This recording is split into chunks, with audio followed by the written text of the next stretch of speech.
I'm just going to read the curatorial note from Jai Singh. Jai Singh couldn't be here with all of us because he had some personal problems in his village, and he had to stay back until at least the 20th of this month. So this is the curatorial note, and then we'll begin from there. It's called Roots That Reach for the Sky. Valnerum Virudugal weaves a tapestry of voices, defying singular narratives to embrace the fluidity of post-colonial Tamil identity. Featuring 12 lens-based Tamil artists, the curation navigates a politically charged, ever-shifting landscape. Exploring intersectional identities, the work resists binaries and reimagines belonging.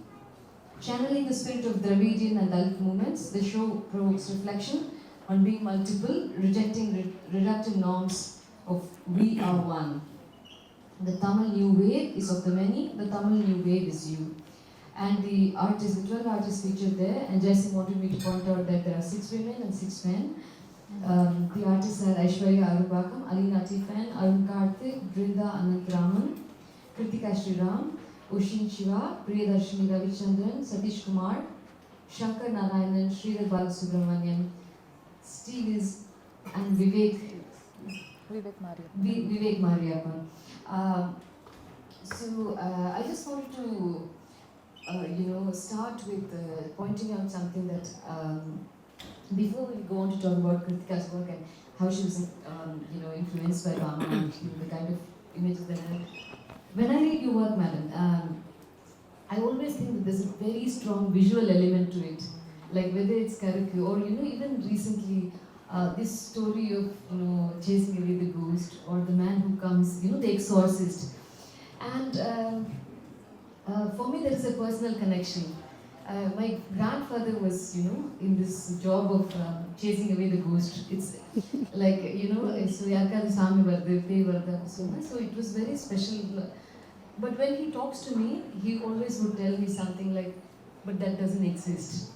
That is his personal belief. But that was his profession, right? People believe that he can heal. So this type of, but every scene in that was like so visual and it stayed with me. So how does the act of something, imagining it as an image, as a drama, as a visualization, how does it work in your writing?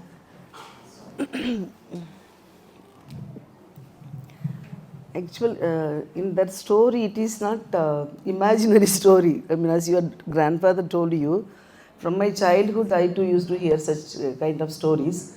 And there was an uncle in my village. He is very famous. He is no more. Very famous to stories about devils and ghosts and different kinds of ghosts, things like that. So he described 3 kinds of devils are there. One comes in a group and they always come in group and talk to human and dancing and exactly like us. But doesn't that group of devils don't harm us. That is one particular kind. The other one is the Kurali, the small dwarf-like, and it is controlled by men, fed by men, and they have some connection with human beings, and they use that dwarf-like ghost to destroy another enemy, like that kind of stories. And there is another one, Muni, they say it is such a huge one. You might have heard about it. From earth to sky, such a big devil with long hand and nails, and so these are the narrations that I heard and I grew. So this particular story in my village, and many people talk about this Korali, that dwarf-like ghost. And it happened in front of my house, actually, in that street. I just connected with children and this devil, and they were playing. And that particular time, this Pujari, he went and they were doing some rituals to control that devil into a small pot.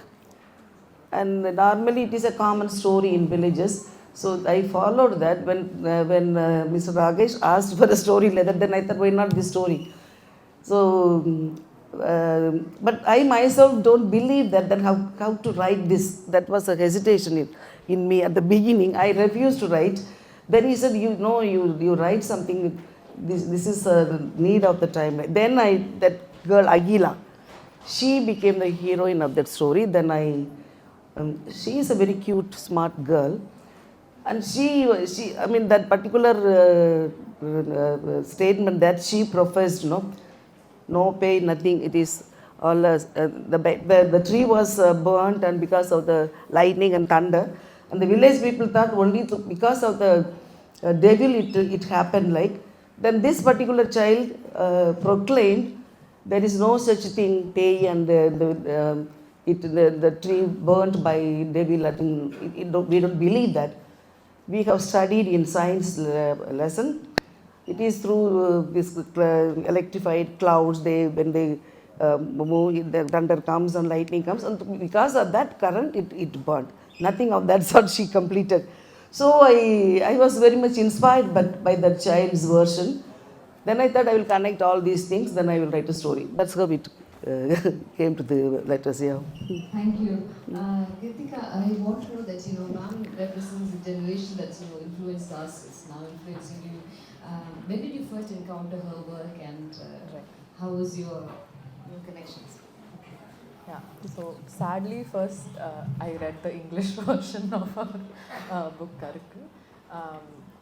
But yeah, so this is actually when I started to intentionally work with Dalit histories, especially from Tamil Nadu. So I was seeking out stories, in any art form actually, that talks about the Dalit lived experience. And of course, that's when I came across ma'am's book. And then from then on, I started reading more of her work.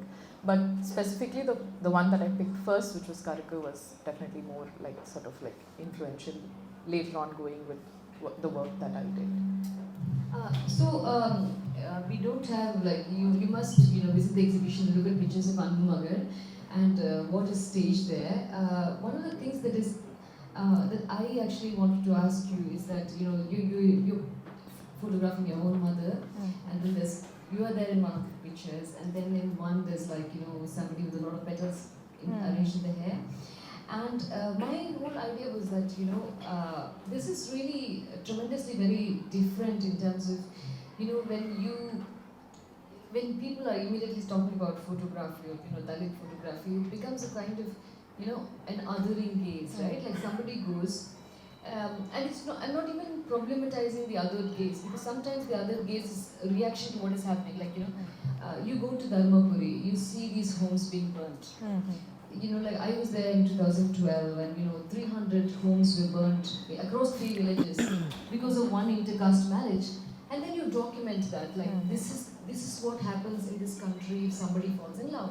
Like if a Dalit man is marrying somebody from a dominant caste. These pictures of burnt homes show the level of hatred that's like just there on the surface and skin of the society. But with your imagery, what I really felt was, it was not just this outside looking in. It was not just that, but it was also the photographer becoming a subject himself. And how did you do this? Come up with this position. Yeah. So I think again, firstly, home. Like I think then I have to basically kind of explain my practice in the sense that there is also like this general, curiosity of what other type of image can exist that is of the community, and the sort of journalistic images that already exist in the media, the general mainstream, is very misrepresentative, even if necessary, like you meant in many cases. So that is also like part of my other work, where I'm sort of researching what are the kind of images that exist, particularly photographs and documents that exist of the Dalit community in Tamil Nadu. And so from there, my practice goes kind of into the personal and the public. So I think it's always in like kind of flux. And when I'm talking about my own life, that was the intention. It was just to talk about sort of my identity, and inevitably there is the Dalitness to it. And also it is very important to note that generally this art form is a very sort of expensive and exclusive art form, and in terms of media as well, like who can hold the camera and who is shooting who, like who is photographing who. And so from being constantly the subject to someone to finally having the sort of opportunity and agency to tell your own story that way. Again, something else that links, man's work and your body of work is the centrality you give to the female body. Right. And I want to actually start with ma'am. Ma'am, there's so much of your writing in which the women and what is happening to them, and whether it's their militancy or whether they're way they fight back or whether they've experienced violence, or then when they talk back and push back against landlords, or the role they play as teachers and in creating community, the role of the female is very central, and I really think that ties up both your works. So can you talk to me a little? Yeah. After my first book, Karukku, the second book is Sangadi. Many people felt that I have not mentioned many things about Dalit women in the first book. So the second book I planned and wrote. See, normally we have an idea that women are fragile human beings, or they are, in Tamil if you want to say, very nalidamum, alagum, and the madriyana. They are supposed to be very gentle, soft and beautiful and things like that. But when you really live with grassroots level people, women, Dalit women, subaltern women, they are not so, because their life is so hard, and to survive and to earn their livelihood, they work very hard, more than men. They work more than 16 hours in a day in the field and in the home, and rearing the children and doing the household work. I mean, you can't even count their timing when they rest, right? And so amidst all these things, and in spite of all these things, when they meet with atrocities based on sex and caste, they vehemently protest against it, revolt against it, and try to establish their humanness. And recently now for this book fair, I have brought out a short story collection titled Pilaithalum Pilaithal Nimithamum. In that I have recorded Dalit women who really struggled so much for their survival. And especially these days, there is no employment, and in most of the villages, their only treasure is cows and goats, cattle, only these things. And to feed them, they go to different fields to collect grass. But unlike in the past, now all these fields, agricultural fields, are made into coconut groves or fruit, whatever it is. It's not food crops. And the saddest part is, whoever bought those lands, they fenced it. So nobody can enter into that. Formerly, they take their cattle to feed them, to make them graze in the fields. But now everything is closed. Not only their livelihood, but even to feed them, to collect grass, even they are not able.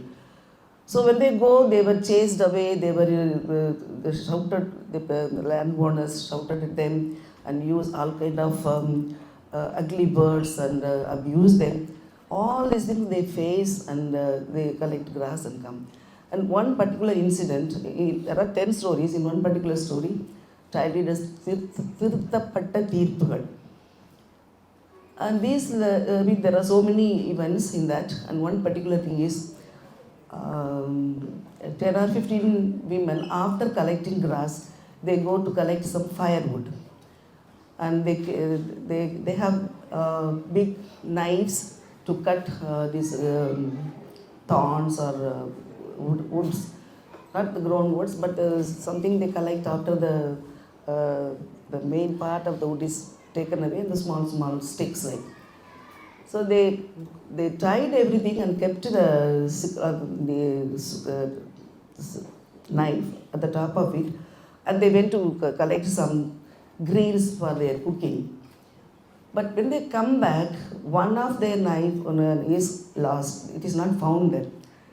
And they were searching here and there. And losing a knife is not we may think it is a very small thing, but that is their weapon to cut grass or firewood for everything. And they have to pay nearly 1,000 rupees for that, which is 3-4 days wage for them.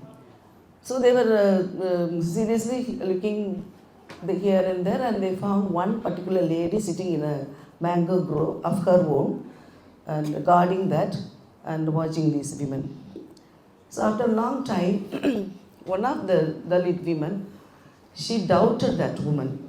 Normally, if something is gone or stolen or some is missed, immediately we blame. In urban side means the servant who made should have done that. And even in the rural area, anything happen, or this particular group of women should have done it. So that is a label we stick on them, and that is they are branded like that. But now, these women, and one particular woman by name R.I., she doubted, this is the only woman sitting here and that our knife is lost. But how can you say that? She shares with some other women, only this woman must have taken. But this common idea is, oh, she is from upper caste, she would not have done that. Others said that. Then she said, why not? That in olden days, why only we are branded as thieves, branded as ugly people, branded as not human? She should have done that. She doubted. And what she did was she went and asked her first, give back the knife. What knife? I didn't take, she said. No, you are the only person sitting here and it is lost. So if you have taken, give it back. And she was also scolding her, and no, I have not taken that. You don't simply blame me. Oh, is it so? Then this R.I. went to her back and held her back so tightly. She couldn't move, which is normally a working class woman normally won't dare to do that so far in the past. But now, and she asked her, you give back the knife, then I will leave you. No, I have not taken it at all, she promised. Then the other women also got courage and came near, and she said, hey, hold her tightly. I will remove her golden earring. Then we will sell that earring and we will buy our knife. So they all went and got hold of her, and she tried to remove that. Immediately she said, oh, leave it, I only took it, I will give it to you. Then she said, then okay, go and bring it. Then she went and brought it from a tree somewhere else and gave that knife to her. So this is a small incident for other people, but to pick up courage and to doubt that this oppressor also will behave in this way, and to threaten her and to take back their possession is happening now. And as you say, in most of the life in village people, they have that fighting tendency, fighting spirit for justice, not for anything else. See, when subaltern women, Dalit women, when they were blamed, everybody is quiet, because it is understandable that they are like that. Yes, nobody questions that. But one particular person from the upper caste or from the oppressing group she was doubted, and when found that she has stolen that knife, nobody believed. Is it so? Is it so? When they came to the village and said, oh, is it so? Then this kind of fighting, this kind of tendency to question gives courage to women to rewrite the verdict. So the society is such. So it is not necessary for us to accept what the society says. We can rewrite the history, we can rewrite the story, and we can write our own life as it is like. So what happens is, thank you, from victimhood, we have become as militants. Militants for what? To establish an equal society.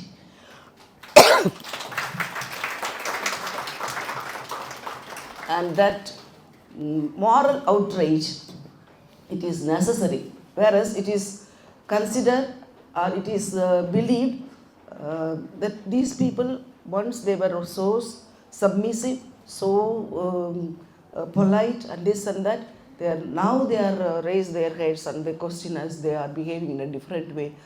When they say that, it is not so. Now it is very difficult to even to prove our humanness. We are human with all dignity. So even to accept that the society hesitates even today. Otherwise, how can that Venge Vale incident would have happened? How cruel it is. How can you imagine such thing? So we need to fight. Fighting is not, it is inbound in us. History has suppressed us.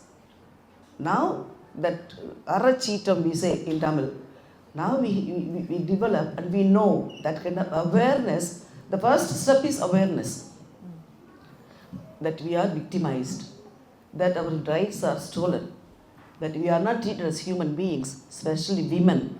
All women face the same problem all over the world, I don't deny that. But Dalit women, even to survive, even to prove that they are human beings, they have to struggle a lot. So this kind of little thing, the same RI at the end of the story, one day when she collected grass, that landowner sprinkled the poison on that grass. It really happened. It is not a story actually. I have recorded that in a story. And the cow died. In olden days they cried and they buried and their life is gone because their life is centered on that cow's milk only. But this time she didn't do like that. She took the cow in a bullock cart, and the village people went to that landowner's house, left the cow there, and demanded compensation for that. And he denied, no, it's not me, and all kinds of things. And he instructed them, go and complain in the police station. No, we don't go to the police station. Why? Because we know that police would have supported that lady, that owner only. We don't go. You give 50,000 now for my cow, then I will go. Otherwise, the cow will be in front of your house, and you bear the consequences of it. So they stayed there, and he went and brought the policeman, and the policeman inquired, and all. I mean, he knew that he has done that. So he told him, you better give and go, otherwise these people, they won't take the cow, dead cow, and it will be stinking in your street. And he said, you can ask the scavengers who are to remove that. No, you can't do that now. And if you go and ask them, it is not our duty. We are cleaning the street as a job and we are getting government money. And you think as in the past we will do all kinds of menial work for you, they will deny. So better give. Then they demanded and got the money and came back. So awareness of our victimhood, then fighting militancy with the moral outrage, then comes revolting, resisting and protesting. Then the last thing is recreating, creating and then celebrating our life. So this kind of life, the women, not only women, all suppressed people, and especially women, they live this kind of life. And this spirit I noticed and I enjoy watching them, and I record them in my novels and stories. That's how the Sangadi comes. Thank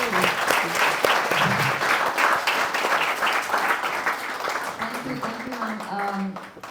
This is the kind of pushback that ma'am speaks about is so true. And one of my biggest, I call myself a Marxist, but my biggest problem is, Cleveland money. Mm-hmm. It's only Dalit women and Dalit men who are fighting for equal rights, and 44 people were burned to death. One thing, not even equal rights, for a little more extra wage. Portion of rights, extra portion of rights, for better, like lesser hours of work, and so you kind of look at the price they pay, but nobody today would say Dalits are the Marxists, the original Marxists. Yeah. That's the big problem, right? So, and even though they were actually practicing, Marxism in practice, they were actually demanding rights, they were actually organizing under the red flag. So, even something so revolutionary, so powerful like Marxism becomes just theory, instead of, devolving it down to practice. But, that's a small detour actually. So, coming back to Ritika, when ma'am said actually, all of these stages in which, you understand your victimhood, and then you start, fighting against as a militant. Third, you revolt, resist, fight the system. And 3, you don't leave it there, but go down to this issue of documenting, creating, and finally celebrating. And I think it's really like a relay, right? Like at every stage you do something, And in this, what I see is this relay of, like ma'am's work inspiring you. And at what point do you think, like you are resisting, let's say this work on the Dood one, right? On, the colonial gaze on Dalit men and female bodies. And at what point does that break free and give rise to the kind of celebratory works that you're doing in your other work? So. Yeah. So, like I'm, Susan. Yeah. So, like I mentioned, right? So that's again from a point of okay, now where do we go from here? If you can't find the document, so it started with like an initial curiosity of simply like okay, how do my ancestors look? Because this was when I was studying. I started this project where we had this thing where even in terms of photography, we look at like Western canons. We don't have we have a few Indian celebrated photographers, but you don't. And if you look at archival images, you see royalty, you see merchants, traders, because again, it was a luxury to go get portraits of yourself and document your life, and it was also a sort of status, statement that you're doing about your economic status and things like that. So, and I see this, like I see at NID where we were doing this work of researching archives. And photography practice in India itself. We're looking at all these kind of different documents that people have gone and collected. And then my curiosity was okay, what about like maybe my community? Like what kind of images exist of the Dalit community in Tamil Nadu? And so then you come across so many like markers of when this started happening, and also like the medium also evolves in the hand of the Dalits themselves. So first it starts like the colonial gaze, and then there is the missionaries who are closely working with the marginalized communities. So that's why you see records. Even there you don't see because that's how photography was also brought to the country. So you can kind of clearly look at how this is also influenced like identity making. Yes. And so that's a very interesting thing to see, and it basically came out of that curiosity. No, I mean that's really interesting because I think one of the things that like let's say somebody like Edgar Thurston was doing, right? Anthropology becomes some kind of a subdivision or a branch of colonialism. So they're doing this like on an extremely meticulous way, but in a country without any records, in a country where there's so much of erasure of whose life gets written about, these are the only ways you can actually access any kind of ancestral knowledge. Especially because I think part of what migration does is that my father comes to the city, and then you stop talking about the village, right? And then at every stage there's a very knowledgeable, necessary amnesia to go forward, and I think it's only at a certain point, you really have to come to a certain point in order to disclose these things about yourself, to disclose that, okay, I come from a village, my parents came from a village, so it's not the same thing, like most of your life you actually fight against that label, right? Like to fight against being tied into anything like that, you're like, so, and that's where I find your work very empowering and stuff. But Kritika, I had a small question, like, do you write? I'm terrified of writing. I was telling ma'am as well, because I've written little bit based on my research in the book, but I'm convinced that it's very bad writing. But I should probably give it to you all to review it once. But for me, like how we began this whole discussion, right? Like of how ma'am's work is so visual. Mm-hmm. So for me, like in relation to creating new narratives and like thinking, like also trying to imagine, there's a huge sense of nostalgia in her work as well. And so for me, again, sort of suppressing who you really are, you move to the city, you're really not trying to stand out in any way, especially in terms of your caste identity and things like that. So you're very much just going with the crowd. And then to discover works like this, like even a poem, like now we have like so much cinema and art that's coming forward, and there's so many things that we can like sort of refer to and see ourselves in these works, and then to discover something like that is really like so delightful, and for me I wanted to sort of respond to it in my own way. Thanks, Kritika, because the thing is, even in terms of like if you look at literature, for instance, we can look at literature as beginning with, let's say, Ambedkar literature or Dalit literature, but also going back to Srinivasan. But in Tamil literature, you always had this scope for even saying, Vanduvar is Dalit literature, like Tirukkural is Dalit literature. Like you could push the point and talk about it as, a text of equality, a text that, works against other texts. And in that conception of the world as an equal space, and I think that is very important to all kinds of anti-caste, annihilation of caste, emancipatory politics. So in literature, you have the tradition. In cinema, I mean, like with the emergence of, let's say, Ranjit or Mari Selvaraj, you have that.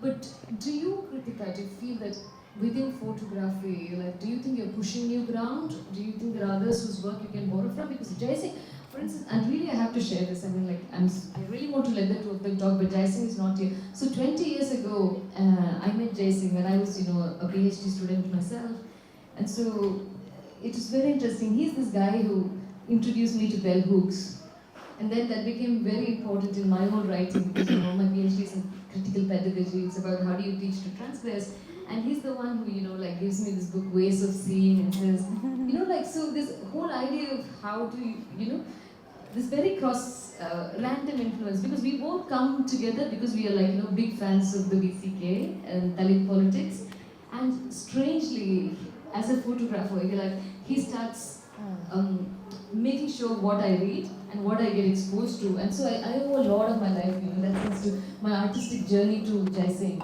And so Jai Singh himself told me that he had to move from being just an artist. So his early work is in the Narmada. So where he went and he traveled as a documentary filmmaker or even photographer to talk about all these people who lost their villages and lost their lives because of the dam.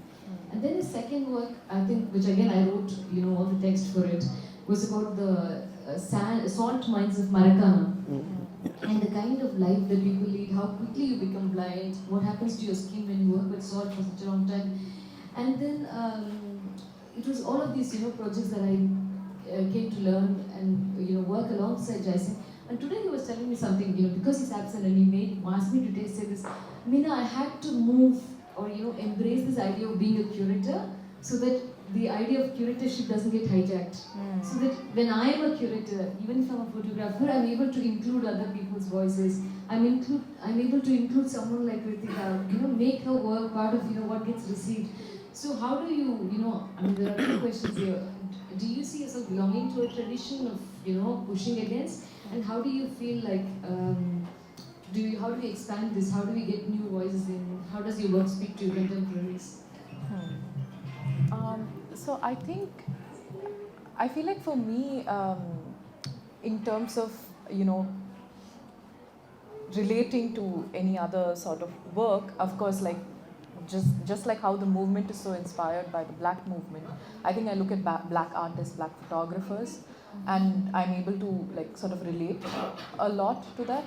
And in terms of like how do we like, of course, this curation, like I was just mentioning earlier, it really does feel like home when you enter the exhibit, because for the first time I am seeing myself that there are so many, like, of course you know of them, you see your contemporaries work, but to see it all together in the context at home, like in your city, it's really like a unique experience. No, it's not even my phone.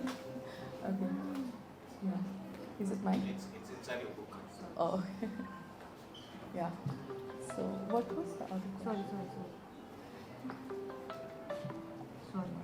I've forgotten the other question now. People are like, yes, Yeah.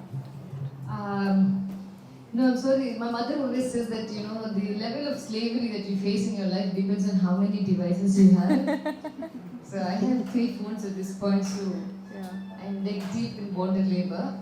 But we'll go to that later. Yeah. No, the second question was how do you see your own work relate to the work of your contemporaries? Like, do you realize there are many of you, or? I think so, yes. Right now, like I know a lot of people who are working about their Like personal... Alina Tiffany, for instance? Yes. So they're all working on their own lived experience, and of course, like the personal is political, and it has layers of, a lot of what is happening, and also it's also something that we are not taught, like we don't come across it in popular culture, we're not taught about it in our schools, in our own history. And so when we are looking at at our lives now, and to come to, and it's, I don't think any of our work is also really intended so much for audience as much as just us trying to make more sense of our own lives. And so while doing that, we are of course a part of it is also spreading awareness of what is not taught to us through the mainstream. And so that way, of course, looking up more people who are and supporting their work, of course, amplifying it in whatever way that can be possible. And I think Jai Singh is doing an amazing job of it. And yeah, more and more people, getting amplified. Sorry. Ma'am, just a small question, because last year I saw your documentary on your life. It was very beautifully made and stuff like that. So can you tell what does it feel to see your life on screen, or see it like the kind of photographs that Kritika visualizes? Yeah, it was taken by Par Ranjit Group, Neelam, and they awarded me this Verchol Virdu. So they came to my home and took that pictures. Actually, it was not a big deal for me, and you should have realized that in the documentary I was so normal and doing. Yeah, and when they came home, I was not actually well.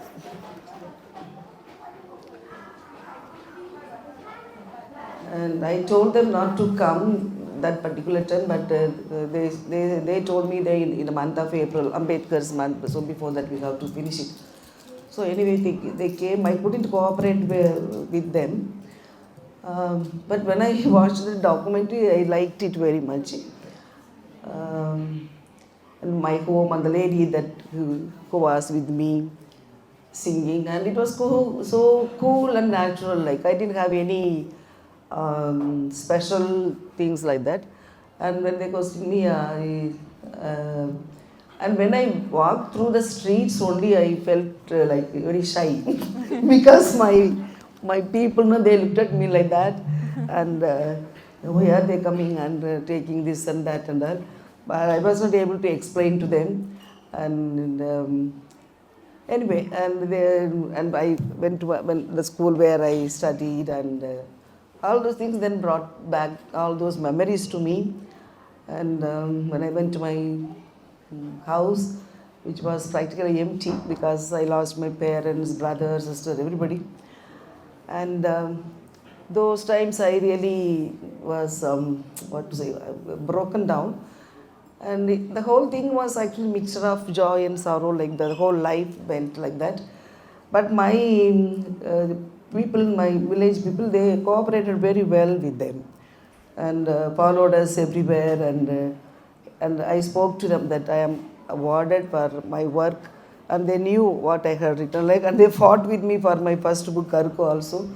And all those memories came, and there was a particular bit of it that I garlanded Ambedkar and all those things. Then, so very, very moving moments. When I published Karki, they were very angry with me, fought with me, and you wrote all things about us, and the whole world will know why did you do that. They felt I have degraded them, like. But after realizing the worth of it, they only gave me the title Karukubama, and they had a very big celebration with the Tare, the Patendal, Pare and all, and they took me as a procession from the bus stop and to when I walked through the villages, the women came and took Arati and all, and then the Kolavai and all this. So memorable. I mean, to be celebrated in our own village, like with our own people, it is a very, very big award for me. And we enjoyed a lot. And that lady also, when I asked her to sing, they asked to sing a song.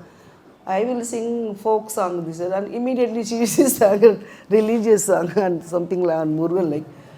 Then she was very happy that she was so shown in the documentary, and that particular thing was broadcasted everywhere. This is that is that, and many women, children were there, and I am there, and I am. So it was a village issue, and everybody loved it and laughed at it. And for me, it was both joy and sorrow. And any very good document, I would say, even in future to look at and to Yes, of course. enjoy that. Yeah. I have like just a couple more questions, and then possibly open up to the audience. Okay, so the thing is, there's something else that actually like connects all of us who I would like to say something little bit. Please. Ambedkar. Yeah.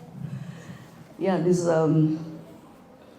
This awareness, no, this creativity, this celebration, it doesn't come just like that on its own, like, because from 90s, in 90s, we have started writing during Ambedkar's centenary celebration. Then the people, not only in my village, many more villages, Dalit people, they were very much inspired by Ambedkar's writings, Ambedkar, but particularly this slogan, no, educate, agitate, and organize. These three slogans, like mantras, every heart of this Dalit people, they have it, because we have realized the importance of education, and education allows us to speak, to articulate, to see the condition in what we are. And through education only we are able to speak for ourselves, because nobody will speak for us, and we believe that our freedom, our liberty comes only from us. And this morning I was telling her a parable of Tolstoy. So people may empathize with us, they may be compassionate towards us, they may speak for us. Everything is there, but to liberate from our slavery, we have to fight, and we have to realize that we are in which condition we are put in. I remember one small poem in Tamil. In Tamil it is Padivam, and it's an application. And when we apply for something, for an admission, name, nationality, date of birth, all these things, and I mean the common thing. And the last line that boy has written, Thaltapattavara, are you scheduled caste? Then, by whom, when, where, why? So this kind of things, no, educate. A few lines will share with you our own heart's dreams and desire. And this education then agitate, as I told you, this revolting, protesting against resistance, it comes from Ambedkar. He has taught us to agitate, not only education, yes, educate, but don't shrink yourself within your own nest, like agitate, come together, unite, organize. What for? To liberate yourself. Then again it comes to us, our preamble of our constitution, we are celebrating the 75th year. He says liberty, equality and fraternity. And liberty, how will it come? Through education. Equality, speak for your equality, speak for your rights. Say that you are a human being, don't close your mouth. Then fraternity, love everybody. That's what people, working class people, they love everybody, not only human beings. Plants and mountains and insects and animals, everything is inclusive. I have noticed that, I love for such things. I live near this mountain area, and I can see, you yourself could see if you have a chance, talking to cows, talking to goats, talking to dogs, talking to cats. The love goes everywhere, the whole universe. That love we need. That only will liberate us. Love without conditioning, compassion, and hugging everybody with the feeling of human and with the dignity, and having in our mind that no one is an expendable commodity. We all are human beings with emotions, with rights, and we deserve to be loved by everybody. That's what we get from Ambedkar. Thank you. Thank you. This is my last question to Kritika, but Kritika, I wanted to really answer at length about it. See, one of the things about writing about yourself, and whether it's photographing as well, is the idea of shamelessness, right? Like, how can someone put themselves out there like that? Like, what does it take? What level of shamelessness does it take for you to photograph yourself, to write about yourself, or to share something that happened to you? And I was very, like, I was going through all your body of work and your whole portfolio, and I saw this work with female. And and that's why I really wanted to ask you, like, I remember, when they broke out as this huge thing, and there was, a lot of us were looking at them as feminists, but there were also a lot of people who were like, oh, but these are white imperial tits, like white women can do that and get away with it. And for some other people, it's not the same. And so this question of, is there like this, the women's body around literature or art is controlled in all kinds of ways, but isn't like, factors like race and class and, other things, caste for instance also, does it change the way it's perceived? Does it change the way you can make noise? Yeah. I think, yeah, definitely. So the work that we're talking about, the prints, right? Yeah. So again, when we come back Can you talk a little about the background of it? Okay, yeah. So this is a set of anthotype prints, and these are self-portraits of my body. And basically, what I was trying to do with my work was kind of talk about, again, like, the history of oppression, really like just the details of it, and like honestly just how sort of ridiculous it is, because it is very like structured and like planned to be like that. So there are many objects, and out of which, we all know, which are very much still in practice and punished for and considered crime in many places, sadly even now. So we talk about two-tumbler system. So all of these are very material things, and one of the things that I also, and these are like the details of it is so minute, in the sense that you are not allowed to wear, some women were not allowed to wear flowers. In Tamil Nadu, you're not allowed to use sandal, you're not supposed to wear like decorative clothes. So all of these things in different parts, of course, of the country and even outside the country. And the details of this history of oppression is not something that even I knew about. And it's not, again, you don't come across it unless you've taken an interest in it and you're researching about it. And so with my work, I wanted to sort of work with these items in specific ways. And I took this item, which is the flower, and something that you use to adorn your body. And even that you're not supposed to sort of use on you. So who are setting these rules? And I wanted to use it in my work to talk about this particular history of this very banal object that is a flower. And also to talk about, like, the gaze on the women's body, something that I think we all have completely internalized, and it's a constant struggle for us. And to photograph it, represent it, again, has not been something that, you have access to all the time. And so when I'm talking about the woman's body, then who else a better candidate than myself?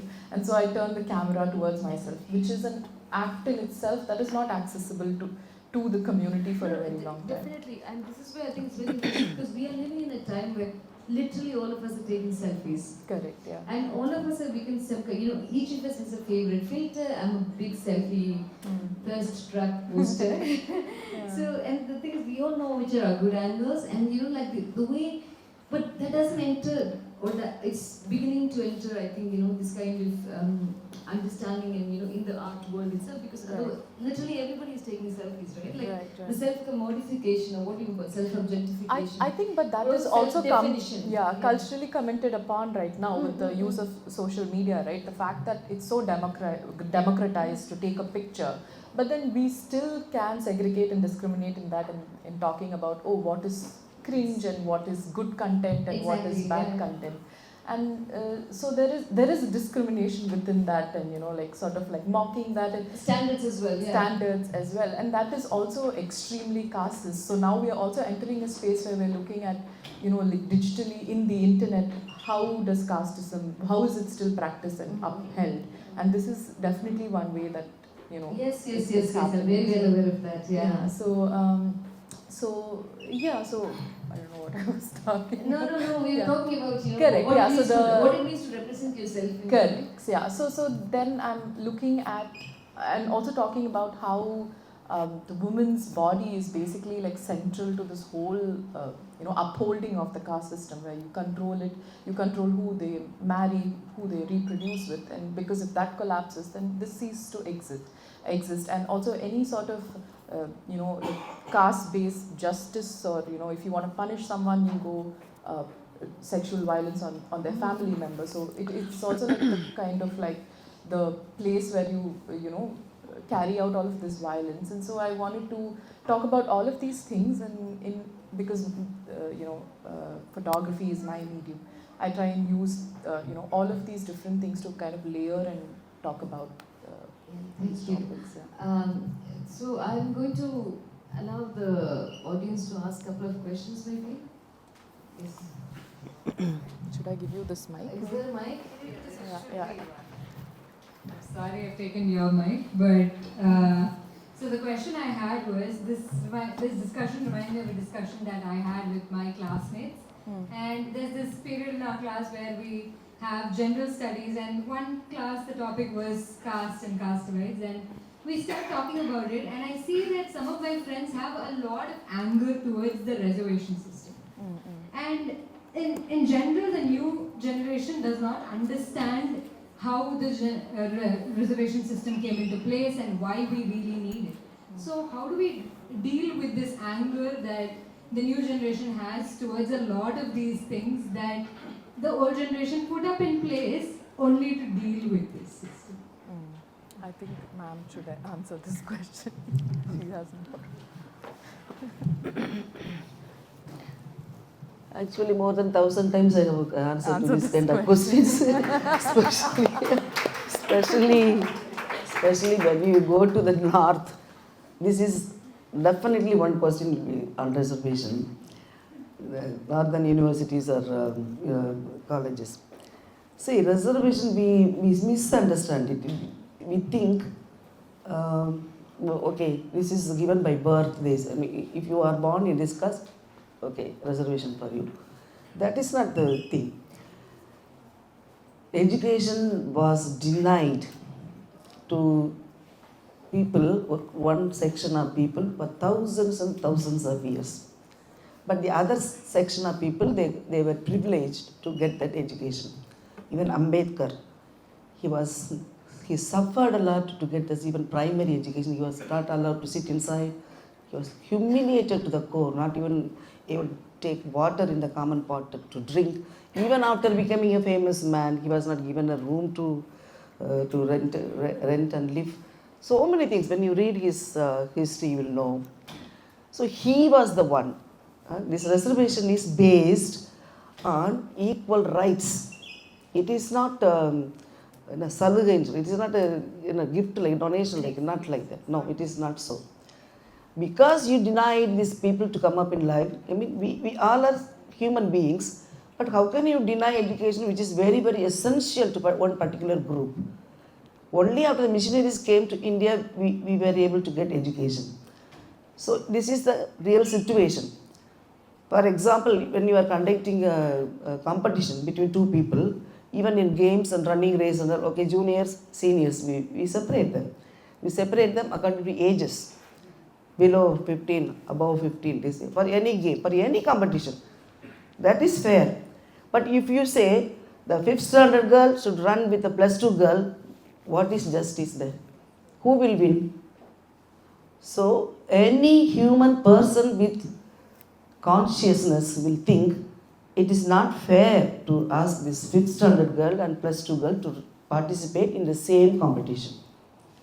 So what the remedy is, as long as this girl grows to this age, that means equip herself to participate in this competition, she should be given the last rights, which is stolen from her, which is taken away from her, should be given.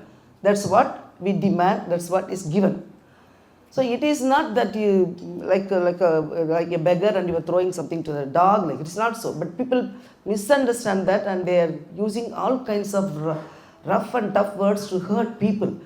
When you go to colleges, when the caste people are reservation people, you think how it hurts that student. Oh, she comes with a reservation. as if they don't have any talent, as if they don't have any heart to feel for that. Many people suffer when you don't understand this concept, and every time you say, I scored this mark and she scored that mark and she is selected. No. We don't, I have written a story where the title is Anda. Anda means that one word. One particular man from Dalit group, he has come to the higher official here only in Chennai Harbour, very high post, and and he has the power over other staff there. And when he asked one particular lady to bring a file, she asked her to bring the file to his office. She gave that file to the peon. And the manager in a very sarcastic tone, and he heard it. So when that peon brought the file, he sent it back, go and give it to her, ask her to bring the file. And she went, and what did you say to him? I asked you to bring the file, but what did you say? No, I said, sir asked for it and you go take it and see the acting. Then he said, no, I heard it. Now tell me, what is the meaning of Anda?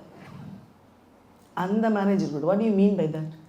No, nothing, sir, nothing. She defended herself, but he gave out her. What do you mean by Anda?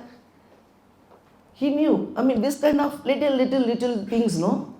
They use to trick them, to pull them down, to make them psychologically suffer. So you people, I mean, the people who really think, and you say anger. Why anger? We need to be angry with those people. Why they are angry with us? So this is the thing.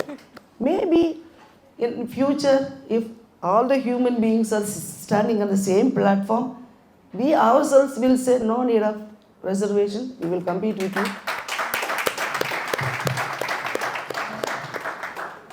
Yeah, any more questions?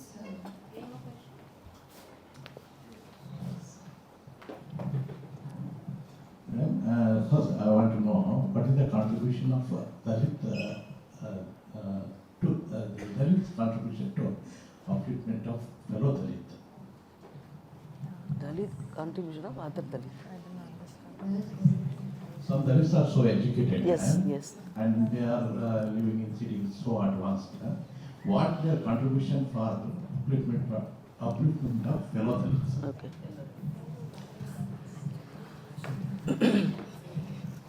This is again another kind of question connected to reservation, because people think, I mean, another question what people ask is, even to my own brother, you are talking about Dalit, writing about Dalit, but you are living in a big house. You are supposed to live in a hut. So this is the mentality. And in a meeting like this, only one of the person asked, and my brother told him, in Tamil it is very effective, but I will say it in English. You think Dalit means we have to live with bare body and live in a little hut and grow dogs and this and pigs and this kind of things. This is the life we expect us to live. Why can't we come up in life? Okay, that is one mentality. Now coming to Sar's question, why do we expect a Dalit should empower Dalit and come out one thing? This kind of question, why don't you ask any non-Dalit? I mean, there are so many creamy layered people. What is their role to empower these people? What is their contribution to our country?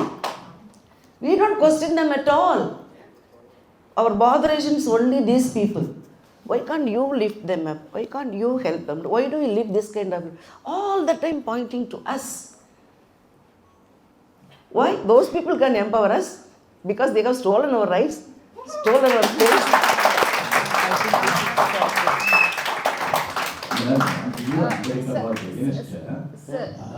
That is to come up with. Sir, we should not, we don't want to get this in the loop. One thing, it depends on individuals, sir. You cannot blame a whole group. But one thing I would say, there are people empowering, creating this awareness. Sir, I really want to intervene in this. Okay. And answer all the questions here. So I have taught in a university for 4 years. This question of reservation comes up all the time, every day in classrooms. I welcome this question because today the reservation is used by, the so-called creamy layer, upper caste, Yeah, EWS, 10%. and the EWS cutoff Yeah. across is lesser than SC, ST, OBC, NBC cutoff. So today reservation, and that's also why the caste census is not out. Till today, they're not releasing the caste census because your population is less than 15% in the country and you're getting 15% reservation. How can that even happen? So it's not even like the most poor or the most oppressed among, like, okay, I definitely want the poor people to get, access to at least economic empowerment. But the question is 15% is solidly carved out into the reservation policy. For what? For the most creamy layer. You have to technically be upper caste to access it. So today, upper caste people have lost the moral right to talk about reservation because at least no other caste is enjoying reservation in number to their population. Whereas upper castes are enjoying much more than their number to the population. So it's a huge, huge problem for us. And second, something about reservations, and this I say as a faculty who worked in the university, Anna University, which has been very much in the news, is that you only think of one kind of reservation. Does anybody know there's something called management quota?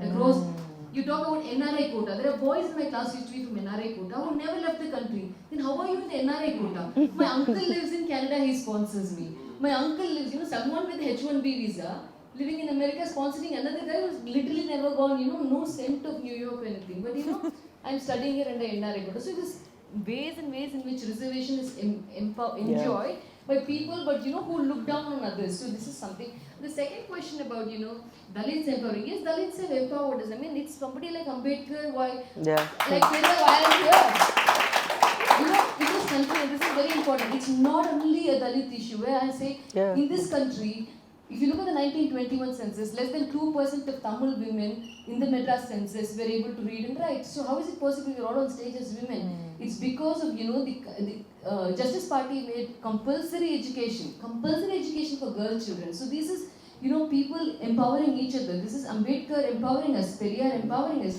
What makes, we turn up in this kind of clothes. I'm able to wear this in Tamil society because, Periyar told me to say, do what I want to do. So it is that kind of, so they were empowering, but it is a very poisonous question. And I have to say this as an artist, when somebody tells you, because I have been a faculty, I have been an artist, I've been a writer, so people come and tell me, why don't you go to the slums and teach Dalit children?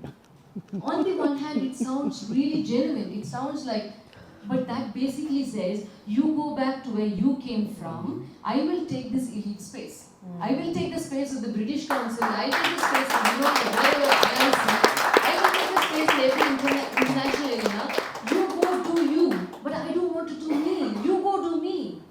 You do what's supposed to be my job. You know what I mean? Like, I have come away from that in order to, talk to other people, maybe. So I think that's a very insidious question. And the minute you see that question for the insidiousness of it, that, Dalits have to go back to doing what they do. And the problem is it's permeated the state. It's permeated everywhere. So today when you actually talk about, like empowerment, people are like, oh, we are giving something for manual scavengers. But you are reducing Dalit people's experience to one particular oppressive nature of the caste system. So, and this is, I think is really, really problematic, because I also think that when you talk about caste, we should not, reduce it to just, a particular experience. Because what has caste done is for 2000 years, it has made sure that women do not occupy any intellectual space. The Vedas were forbidden not only to the Shudras, not only to the Mlechas, not only to the others, but to women. So for women to come out and be intellectual beings, to hold a thought, to express themselves, I think that's the biggest thing that Dalit leaders have done. So I think, it's immense. And so I am the moderator, I'm not supposed to be answering questions, but...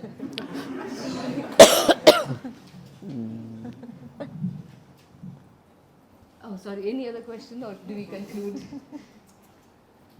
Yes, sure, someone do that.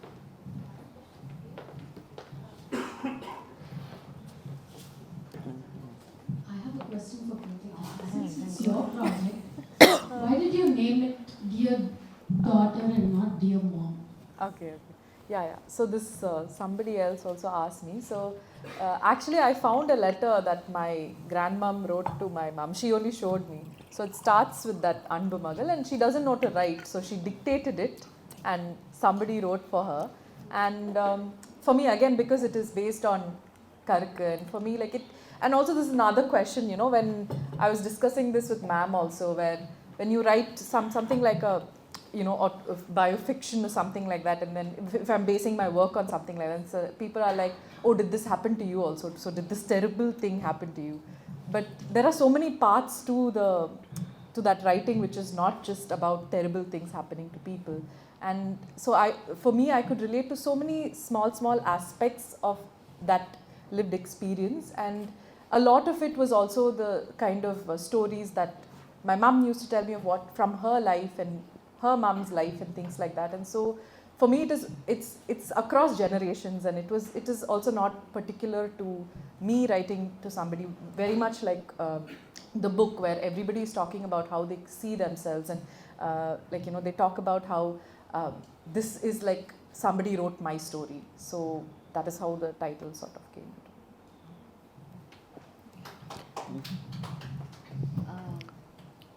Okay, so thank you for He raised his hand. There's 2 more questions, I think, but yeah, we're also running out of time, so keep the questions short. And I will address to the artist or to now. I think I would address this question to Ms. Kritika. This fight against caste has been going on for a long time, and yet we have not completed this fight. Unfortunately, it has also entered normal conversations. In my own classroom, even if we don't explicitly say this, there is a difference in the way someone addresses me, someone addresses my friends, and you can notice that there is something there. It is passive, and yet it is very strong in its presence. And you can feel it psychologically. You said it yourself. In their choice of words, in the way anyone chooses their words, you can see that it still exists. Even if you're educated, even if any of us are educated, it still exists. So how do we face that? For me, it is like, it's coming from some sort of judgment or like a assumption of who you are, beyond the fact that maybe you're human or tied down to some sort of an identity. So for me, it is a judgment, and I just judge them back for being the way they are. And so I think that helps me cope and to just deal with it that way. That is what I do. Can I add something to Yes. that? Yeah. See, education doesn't do anything regarding caste. Because even if they are educated people only are categorizing people more than village people. If we don't expect educated people to behave as casteless people, never. Yeah, that is the reality. So when they are treating you like that, give it back. So, I mean, in our present system of education also do not help it. Does not help to eradicate or annihilate caste. Even if it's little bit of annihilating caste, that kind of little bit of work is kept in the syllabus, it is removed. The present day people. Even my own Sangadi book was prescribed as a textbook in Delhi University, and you might have heard in the news, mine and Magasvaida Devi and Sugidharani's poem, they removed it. Because they don't want to get that awareness, and they want to keep caste system so that they can enjoy power and oppress these people lifelong. So don't expect educated people are free and they are very democratic and they will treat you as human person. Don't think that. They are the worst people to segregate people with this kind of partiality and even women's oppression. People, men who talk about women's liberation, they oppress people, the women folk in their house. So we need to go beyond that unless and until that humanness, that humanity, that humanness, that is the basic standard, I think, whether it is male or female or based on all kinds of ups and downs, colors and caste and language and this and that and economical, all those things. Only when you respect yourself as a human person with all your limitations, then you will have the strength and that stamina to look at that humanness in other person without limitations or accepting their limitations and to love. That's what fraternity, equality, liberty. We talk a lot about this constitutional and Ambedkar's thing, and now we are forgetting Ambedkar himself. Whatever they talk, whatever they come to their mouth about Ambedkar, degrading him, but nothing can be done to his ideology or things like that, constitution, but it happens. So we need to have that transformation of mind, heart, emotion, psychologically criticizing one's own self. How am I dealing with other person, either student or people at home, work or at home? That is the only standard to judge. Otherwise, this continues for, 2000 years it is going on and it will go on unless and until there is conversion in us. Conversion comes not only education, but through respect and consider if you looking at people with compassionate eye. That compassion is very, very much needed. Compassion doesn't mean taking pity over, not that. That he and she are equal human beings with equal rights. That change has to come. But we listen, we read, we talk, everything we do, but when it comes to caste, especially, we don't want to annihilate it, because when it comes to marriage, immediately we look for our own caste only, which again perpetuating the caste. We don't want to annihilate caste. So in our own home, in our own circle, in our own circumstances, if you are able to criticize whom I am and what I am doing, if little bit of, that's what I'm saying, you could just throw a little stone in a pond. It will create little waves. That will becomes a big chain. That is the only thing. I can sit and talk a lot of things without doing anything. So that's what I think, to build see, we all need to become artisans of a new world. And we Dalits are becoming. You must celebrate that. So then, thank you to everyone. Now, is there a vote of thanks? Okay, so yeah, someone will deliver a vote of thanks. There is no vote of thanks. You are invited. We'd love to hear more from you, to be honest. No, and to answer that gentleman's question, like he said, education, ma'am also said education doesn't change anything. And I think, as Dr. Ambedkar said, after education, let's agitate and organize. So that would definitely help us. Thank you, all of you in the panel for this really thought-provoking discussion. I think we should all, think of ourselves as human and get rid of this dehumanizing thought process at all. Thank you so much, ma'am. Thank you so much.